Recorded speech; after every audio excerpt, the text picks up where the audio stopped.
এদিকে তোফাজ্জলকে পিটিয়ে হত্যার ঘটনায় প্রতিবাদে উত্তাল ঢাকা বিশ্ববিদ্যালয় এলাকা।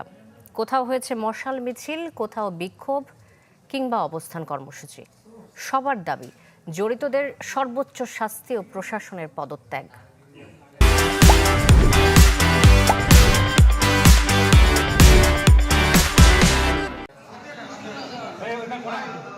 অন্যায়ের বিরুদ্ধে সবসময় সোচ্চার যে বিশ্ববিদ্যালয়, সেই বিদ্যাপীঠেরই হলে দফায় দফায় পিটিয়ে হত্যা করা হয়েছে তোফাজ্জল নামে একজনকে, যে কিনা আবার মানসিক ভারসাম্যহীন। ঘটনার নির্মমতায় ফুঁসছে বিশ্ববিদ্যালয় এলাকা। প্রতিবাদে শাহবাগ থেকে রাজু ভাস্কর্য ঘুরে মশাল মিছিল করে শিল্পী, গবেষক ও সচেতন নাগরিকরা। তাকে ভাত খাইয়ে তারপরে নির্মমভাবে তাকে একদম মৃত্যু নিশ্চিত করা হলো। সেই পরিস্থিতিতে হলের অজস্র শিক্ষার্থী তারা কেন প্রতিরোধ গড়ে তুলতে পারলেন না? ক্যাম্পাসে ক্রিয়াশীল কয়েকটি ছাত্র সংগঠনও মশাল মিছিল করে বিশ্ববিদ্যালয় এলাকায়।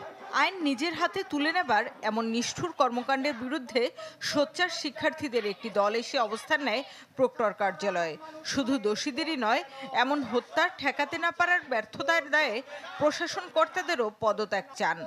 লাগাতার কয়েক ঘন্টা কয়েক দফায় তাদেরকে মারা হয়েছে। তো বিশ্ববিদ্যালয় বা হলের তো একটা প্রশাসন আছে, তো সেই প্রশাসন কি করছিল এত ঘন্টা? তারা কেন এটা আটকাতে পারেনি? তো এত বাজেভাবে হচ্ছে গিয়ে ছাত্ররা হচ্ছে গিয়ে একজন মানুষকে মারছে, তাও চোর সন্দেহে প্রমাণিত না। এই ক্ষেত্রে প্রবোস্ট তাদেরকে থামাইতে পারে নাই। এই ক্ষেত্রে প্রবোস্টের সরাসরি ব্যর্থতা আছে। এর আগে বিশ্ববিদ্যালয়ের সাংবাদিক সমিতিতে সংবাদ সম্মেলন করে ছাত্রদল। তারাও এই হত্যাকাণ্ডের কঠোর শাস্তি দাবি করেন। হত্যাকাণ্ডের তীব্র নিন্দা ও প্রতিবাদ জানাচ্ছি। অবিলম্বে দোষীদের বিচারের আওতায় আনার দাবি করছি। ছাত্রলীগের বিভিন্ন পর্যায়ের নেতাকর্মীরা এখনো কথিত সাধারণ শিক্ষার্থীদের ব্যানার ইউজ করে এখনো তারা সন্ত্রাসী কার্যক্রম চালাচ্ছে। শুধু লোক দেখানো গ্রেপ্তার নয়, সত্যিকার অর্থেই সব দোষীদের দৃষ্টান্তমূলক শাস্তির দাবি সব প্রতিবাদকারীর মুখে। প্রমাণ এত সুশৃঙ্খলভাবে রেখেছে। শামিমা সুলতানা, চ্যানেল 24, ঢাকা।